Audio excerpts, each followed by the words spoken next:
This is the official podcast of the Oakland Raiders. Here's your host, Eddie Paskal.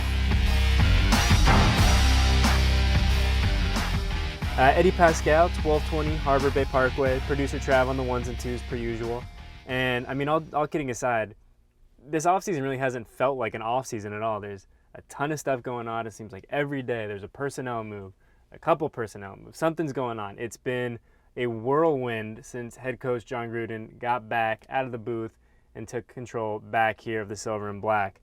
So just a quick aside back to the Wayback Machine. Draft ended about a week and a half ago, which obviously means rookie minicamp.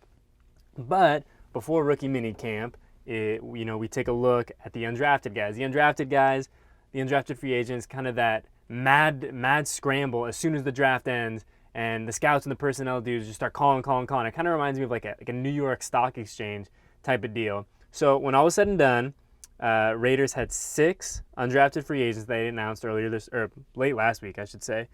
Marcus Baugh, Saeed Blacknell, Jason Cabinda, Alex Officer, Eddie Pinheiro, and Nick Sharga. So 6 guys, not as many guys as we're accustomed to seeing the past couple years, but makes sense. You can only have 90 guys on the roster. The Raiders have been wheeling and dealing, like we've said, all offseason, flipping this roster in head coach Jon Gruden's image. So it makes sense. 6 guys that come in. We'll touch on these guys in a little bit, but like we said, rookie minicamp was last weekend. So the rookies touched down here on Thursday. For in orientation, we sat them all down in the studio, talked to them about, just what a wild week it's been for them. So they did that.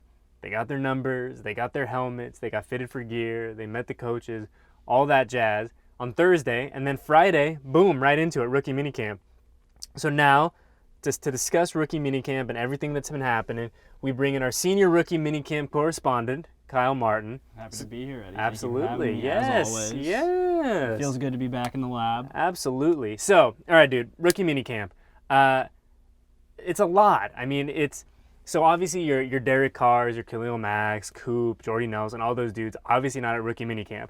Rookie minicamp for the rookies, obviously, but also guys who have less than a year of recruit experience, right? So guys like Pharaoh Brown, Keon Hatcher. Yeah, another perfect example. So guys like that who have seen some time on the roster, but in fits and spurts and not really anything of substance. So honestly, for guys like that, though, I think rookie minicamp is like a great opportunity to just get extra work, right? I mean, guys who have been in the league, not eligible, but if you're right on that border, I mean, it's 3 more days to work with the new coaching staff. It's 3 more days on the field. It's 3 more days in the playbook. 3 more days of everything. So it's good. I really like it. I think for them it's a huge benefit, and obviously for these rookies, it's their first kind of welcome to the NFL. We're here, we're rocking, we're rolling. Let's get on the field and see what's up. So you were at rookie minicamp all weekend. We were there Friday. I was there for a little bit Saturday, but you were there the whole time.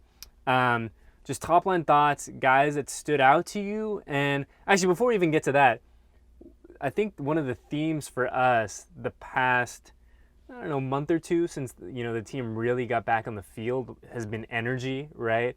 I mean, Gruden is all energy all the time. High energy, feverish energy, a contained energy, right? Where he's not running around like a madman at all, but he's a high energy dude. So did that energy kind of translate to rookie minicamp this weekend? Absolutely. The one thing that stands in my mind that will stay with me for a long time is that Gruden had all the guys in a huddle and he told them that enthusiasm is contagious. And I know that seems so simple, and I know positivity always is preached, that you got to have a high energy level, you got to have a positive outlook on whatever it is you're doing. But it really went a long way with the guys because the entire weekend it was all about having fun. And I know that sounds so cliche to say, football is fun, we should be having a good time. But truthfully, he set it up in such a way where there was competition and there was intensity, but all the guys were having fun. He was involved, he was coaching them up, he was telling them what they should be doing, he was demonstrating. There was no shortage of entertainment in terms of just seeing the coach love what he's doing. And the guys were engaged because of that. They're excited to see the passion that Jon Gruden has for football, that he's got for the Oakland Raiders. And they learned a little bit about the history of this organization as well over the weekend. Yeah, I mean, I think one thing that we've talked about time and time again in the past couple months is that Gruden is, before anything else, he's a coach, right? I mean, he's hands-on. He's, getting in these guys' faces, and he's coaching. He's not, that kind of CEO kind of head coach where he's just going to, kind of walk around, shake some hands, oh, good stuff. He's, clapping kind of guy. I mean, no, he's in it. He is rocking and rolling, and he is locked in, and there's a purpose for every movement. And I think that kind of, like you said, that energy is very contagious, right? Where guys who, I don't know if I have this last play in me. I don't know if I'm going to be able to, finish this route. I mean, with Gruden watching, like, you're going to finish, right? I mean, it's that kind of infectious, powerful energy that we talked about. I think it's very contagious. Definitely. I mean, first, I'm always going to put my best foot forward if John Gruden's watching me play. You have to. Whether it's him or any football coach, if this is your one shot at making it to the league, you have to put all 110% effort out there. And I think, to your point, it's not like John Gruden is maliciously attacking these guys, trying to coach them up. No, not at all. It's all positive criticism. He's telling them, little minor tweaks that they might be doing to their game. He's getting fired up. Fired up's the best way to describe it. This is a complete aside, but dude, do you remember a couple of years ago, Dwayne "The Rock" Johnson, friend of the program, he had that alarm clock app that came out? I you remember that? No, this is not ringing any bells. All right, so long story short, Dwayne "The Rock" Johnson had an app that pretty much took the place of your alarm clock on your phone or whatever. And every morning when it went off, it just like spouted out like positive, you can do it kind of messages. A Gruden one of those would be pretty awesome.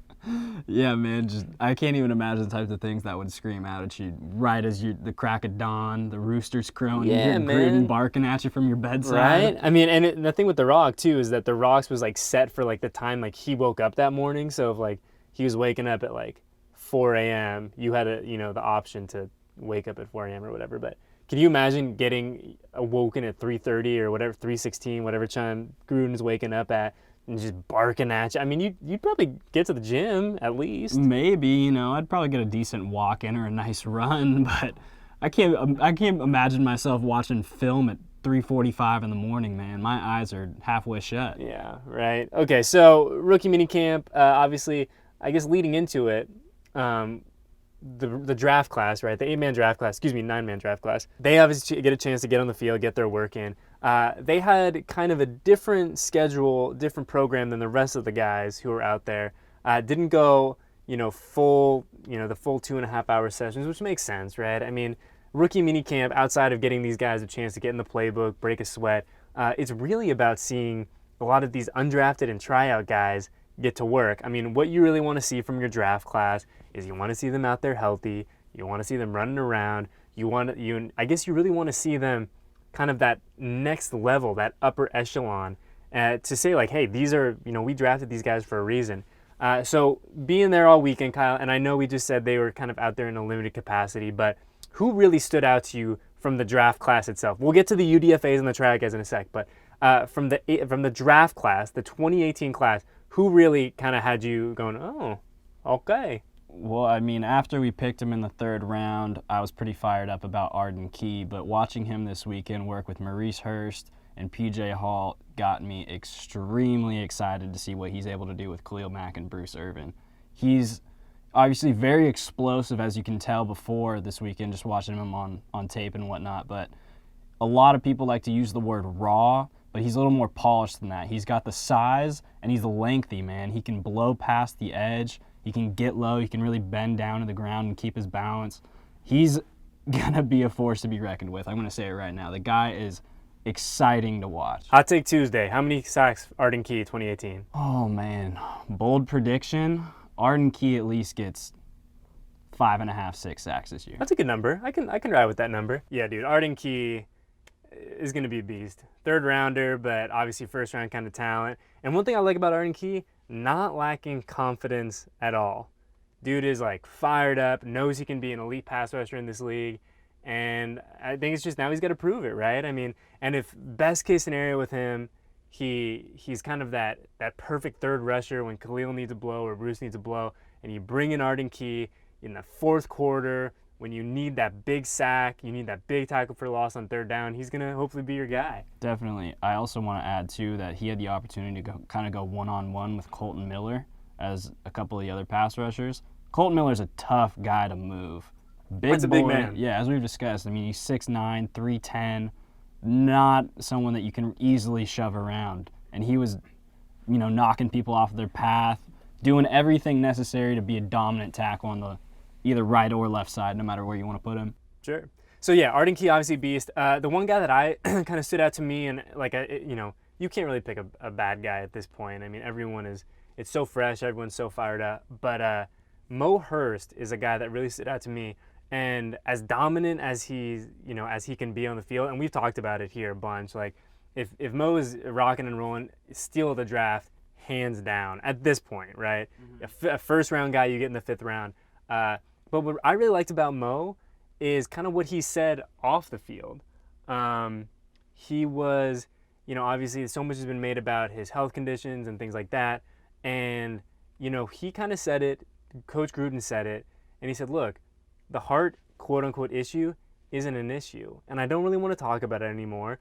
Gruden was like, look, let this dude play ball. He's a young guy.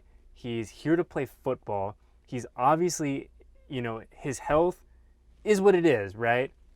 No team is going to put him in a position to seriously damage himself, right? I think that it's kind of silly, to quote an old friend of ours. I think it's a bit asinine to say that, like, oh, he's going to be put in a position where it's going to be a terrible prognosis for him or whatever it is. Look, it's not, that's not what it is, right? And he's been asked about it time and time and time again. And for good reason. Like, it's a fair thing to bring up.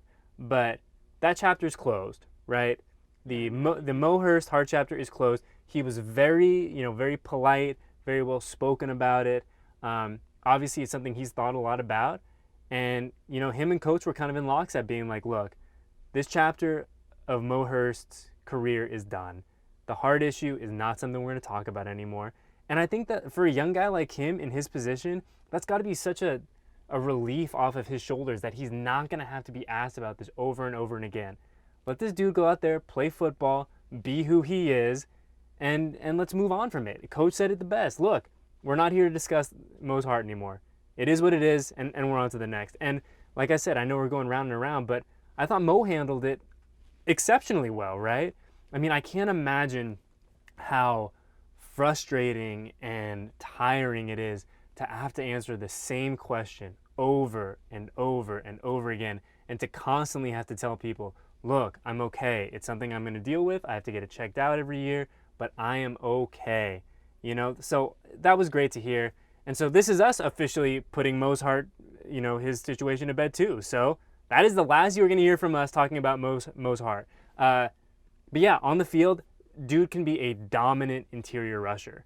Absolutely dominant. I mean, you look at this guy, you look at his production in college, playing against big, top-tier kind of talent, dude's a monster, right? And you look at this defensive line all of a sudden, Bruce, Khalil, your guy Arden Key, PJ Hall, Big Jelly, Moe Hurst in the middle. There's something cooking there. There is definitely something cooking. There's got to be a lot of moving pieces up front that are going to draw a lot of attention. I don't care who you are, what offensive line's playing against that D-line. You can't be doubling up on anyone.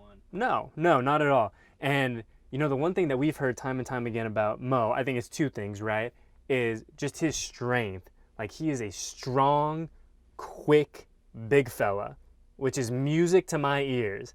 And the other thing is that he's just like a high character, good dude, courageous, guy that you want to go be in the trenches with kind of guy. And I think that oftentimes in the NFL, like, that kind of stuff gets looked over a little bit, right? Where you just look at a guy's production.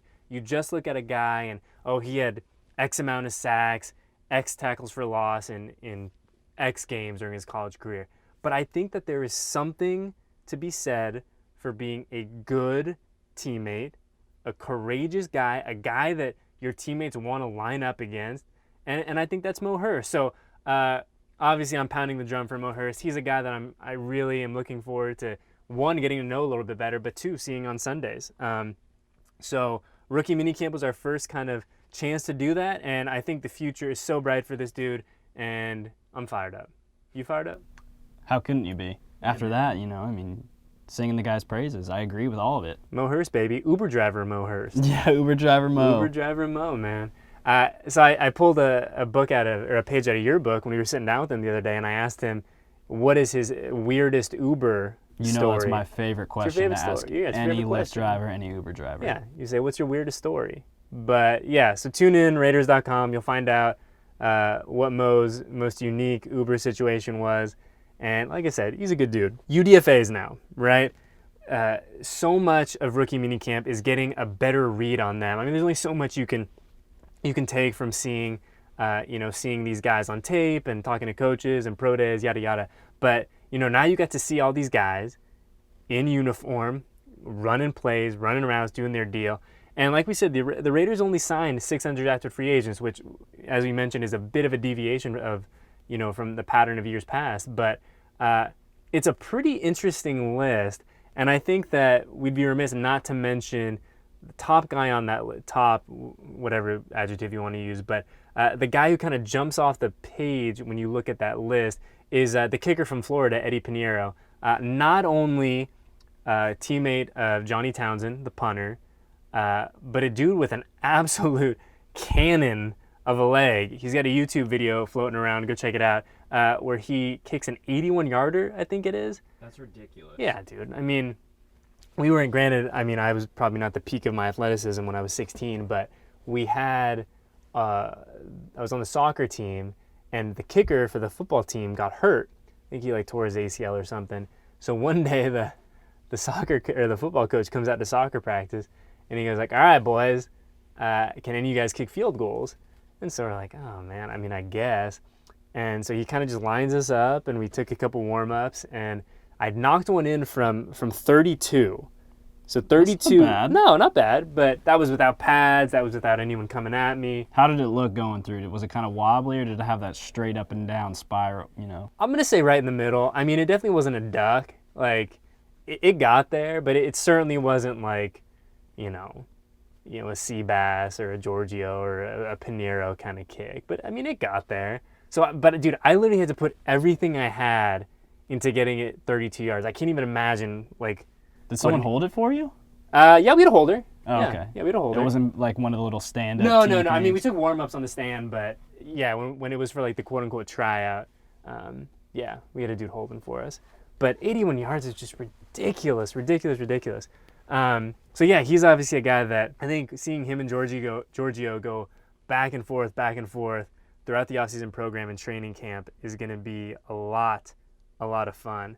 So just skipping ahead a little bit, we wrap up rookie minicamp, and surprise, surprise, we got personnel moves. So real quick, Paul Butler, Henry Pogge, Chris Warren in, Nick Sharga, Elijah Hood, Joby St. Fleur out. So yeah, obviously these three guys, this trio made an impression on Gruden and Reggie this weekend. Chris Warren in particular is a dude that I'm really excited to see. I was talking to our boss Vito when we were watching practice on Saturday, and I was like, dude, I don't know if this guy can play football, if he's a good running back, or what the deal is, but he is huge. What, 6'2"? Huge, pushing 250. He is huge. And so I was doing a little homework on him yesterday. Actually, I can't even take credit for that. I was on Twitter, and a couple UT fans, Chris Warren went to Texas, were in the mentions going back and forth, and actually provided a lot of good information about Chris Warren. So shout out to you guys out there on the Twitter sticks. You know who you are. But so Chris Warren he was converted to tight end for a little bit. So he's played tight end, fullback. He's huge, so it makes sense to play him as a tight end or a fullback. But he wanted to get back to running the ball and playing running back. So he's a guy that, like I said, I don't know. I'm certainly not the king of talent evaluation. I don't know if he's a good running back, kind of what he brings to the table. But dude is an absolute monster. So he's a guy that I'm excited to see. Tackling Marshawn Lynch is one of the last things I'd ever want to do, but also tackling someone that's 6'2", 250 running with a full head of steam at you. Yeah. I'm going to step out of the way on that one. Yeah. So yeah, Gruden obviously, his love of the fullback is not a secret. Henry Pogge, fullback from Michigan, Harbaugh guy, And we saw a great picture that was unearthed the other day. Shout out our guy, Dicey Dave Griffin, who found Henry Poggi. Poggi, I don't know how to say his last name, so I'm sorry, Henry. But big fan of Stone Cold Steve Austin. So yeah, I mean, if we got a fan of Stone Cold in the house, that's good enough for me. It's very fitting, too, to be like a fullback and ride with Stone Cold, isn't it? Yeah, who doesn't love Stone Cold? But I feel like Stone Cold, like if Stone Cold was like incarnated as a football player, I feel like he'd be a fullback. Really? I think middle linebacker. Oh, I don't know. Those are both gritty positions. Yeah, but I feel like Stone Cold's that guy. You're a fullback, kind of, in the trenches, just looking to clear a path. Yeah, just doing a lot of dirty with a work. head of steam. I don't know. I mean, Stone Cold's not going to be a wide receiver, obviously. Oh, no, that would be a sight to see, though. Yeah, or a cornerback or something like that. But, yeah, I mean, I don't know. I ride with Henry. Henry, we'll get you on the pod. We'll talk about Stone Cold. We'll have a blast. Dude, so we haven't even talked about, and I don't know how we haven't even gotten here yet, but Derrick Johnson. Yeah, the newest member of the Oakland Raiders. Yeah, welcome to the dark side, Derrick. He's going to look a lot better in silver and black than he's going to look in that Chiefs red. Absolutely. So, Derrick Johnson, Coach Gruden announced it. It was looking back to last Friday, that was a really busy day. We had the rookie availability, the first day of rookie minicamp, and Coach Gruden announced that we signed Derrick Johnson. So, for those of you who don't know, I'm sure most of you know Derrick Johnson. He's been in the division for the past decade on the Chiefs. Arguably the most decorated Kansas City Chief on the defensive side of the football in franchise history. The team's leading tackler, a consummate leader, a dude who has been an All-Pro, a Pro Bowler, has 6 playoff games under his belt. I mean, has really done everything.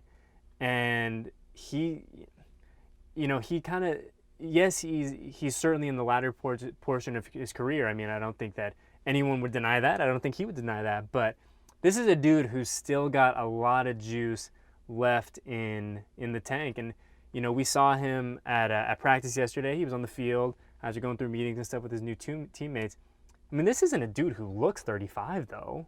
No, he looks like a younger dude. And, I mean, we've said it before, but John Gruden and Reggie McKenzie have brought in playoff experience, more playoff experience, and more playoff experience. Right. You can't have enough of that, enough veteran leadership.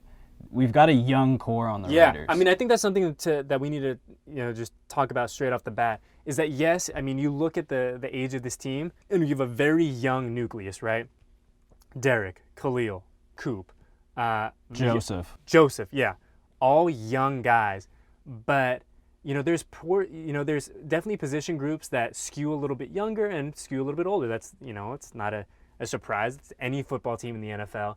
But you look at the linebacker core in general, and I'm not going to include Bruce Irvin in that because it sounds like he's going to be playing a lot more defensive end this year, doing what he does best, getting after the quarterback, which is outstanding news for all of us. But taking him out of the linebacking group, that's a young group, dude. That's a really young group. Obviously, we parted ways with Corey James the other day, but you look at guys, Nicholas Morrow, Markel Lee. Who am I forgetting? We got Tyre Whitehead now. Tyre Whitehead, yeah, a veteran guy. Certainly. He's right in that middle of the group. But he's kind of in that sweet spot age. I mean, but there's not. You look at that group, Emmanuel Lamore, another young guy. But you look at that group, and there's not kind of that established, older, veteran presence.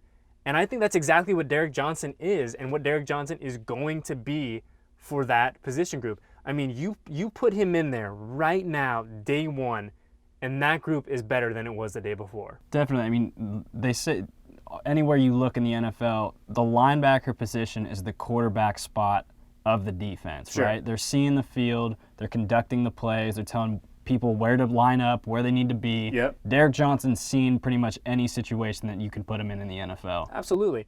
And I think that you bring up a great point. There is not going to be anything that he sees on Sunday this year, whether it's week 1, week 9, week 17, the playoffs hopefully, that he hasn't seen before. No. And I mean, that's going to go a long way for the younger guys because obviously they haven't. Absolutely. And that's no shot at any of the younger guys. This is a guy who's been in the league for over a decade. Yeah, right? He's earned that role. Yes, you cannot replicate just live reps and experience. You can't do it. So he obviously solidifies the middle of that defense. This defense has a quarterback. And one thing I thought was interesting too, and obviously after the signing of Derrick Johnson, the first question is, well, what does this mean for Navarro Bowman? And I thought it was pretty coy on Coach's part to say, look, that door is not closed yet. So who knows how that'll shake out. But Derrick Johnson, I mean, you look at this guy's resume. My goodness. Like we said, Chiefs leading tackler, Pro Bowler, All-Pro, playoff experiences, or playoff experience, I should say. And this is a good move. This is a sneaky, kind of under the radar, under the cover of darkness type of move that I think that when we look back on the 2018 Raiders, whenever that is, a year from now, I think the signing of Derrick Johnson is going to be one of those moves that you go, that kind of set the tone and kind of solidified what this defense wanted to be. I think that's a good point. I also want to add, too, that we've definitely talked about how John Gruden and McKenzie wanted to go out and get a veteran linebacker who can lead these younger guys. Yeah, not a secret there. But Derrick Johnson has also said that he wants to be here. Yeah, he wants to be here because he wants to win, for one, and he saw a team that's on the rise. We've got a lot of talent, as we all know, and he wants to be in the AFC West. And, it's no secret that we've had our rough patches against the Chiefs in the past couple of years. This is a dude who is on that Chiefs defense who's going to know the ins and outs of what they try to do. Absolutely. And 2 great points. 1, he wants to be here. That, I don't think you can put enough stock in. Now, this is a guy who wants to be in Oakland, a guy who wants to wear the silver and black. That's huge, right? I mean, you can be one of those guys who, I'm going to go to X team, I'm going to collect my paycheck, my 16, 17 game checks, whatever it is, and then I'm going to move on. That is not Derrick Johnson. Derrick Johnson wants to be in Oakland. He wants to play for John Gruden, and he wants to win here. And your other point, a great point, that obviously the past couple of years the Chiefs have kind of had our number a little bit, and Derrick Johnson is a guy who knows probably better than anyone, excluding Andy Reid, what they like to do. And that, a point that can't be overstated, a point that cannot be oversold, that Derrick Johnson knows the Kansas City Chiefs, arguably the Silver and Black's biggest rival in the division, better than almost anyone out there. It's huge. Absolutely huge. I'm excited because I feel like there's going to be some good matchups between a young Patrick Mahomes and Derrick Johnson in the Silver and Black. He's going to be able to give the kid a hard time. Not that he's seen too much from Pat Mahomes because he hasn't, as we know, he hasn't really played in the NFL yet. But he's gone up against him in practice. He knows what Andy Reid's going to try to do with him. It's going to be good. Dude, first time Derrick Johnson lights up a Kansas City Chief is going to be I'll keep my eye on him because I think he's probably got a little something lined up, something gassed up for that celebration. Another thing, a much lighter side of things, Derrick Johnson in 56. So when we get a chance to sit him down, I'm going to find out what he had to give to Azim Victor, rookie linebacker, who was wearing 56 up until Mr. Johnson's arrival. I'd love to know kind of how that deal was greased a little bit. Or does Azim, being the young guy, pay homage to Derrick Johnson and just give him the number? I don't think Derrick Johnson should have to give him anything. He's an established veteran in this league. This is a man who deserves 56. It's all he's ever worn. Yeah.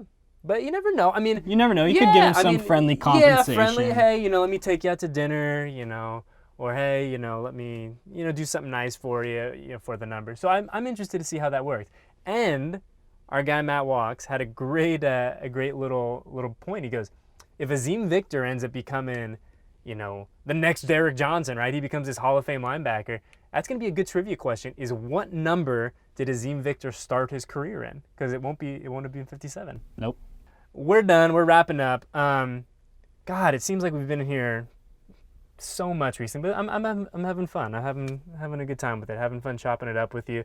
So Raider Nation, hit us up. Let us know what you like, what you don't like, what we can do better at. Mold us. Tell us what you want. We're here for you. We're your mouthpiece. Let us know what's going on. So we will be back very soon, I'm sure.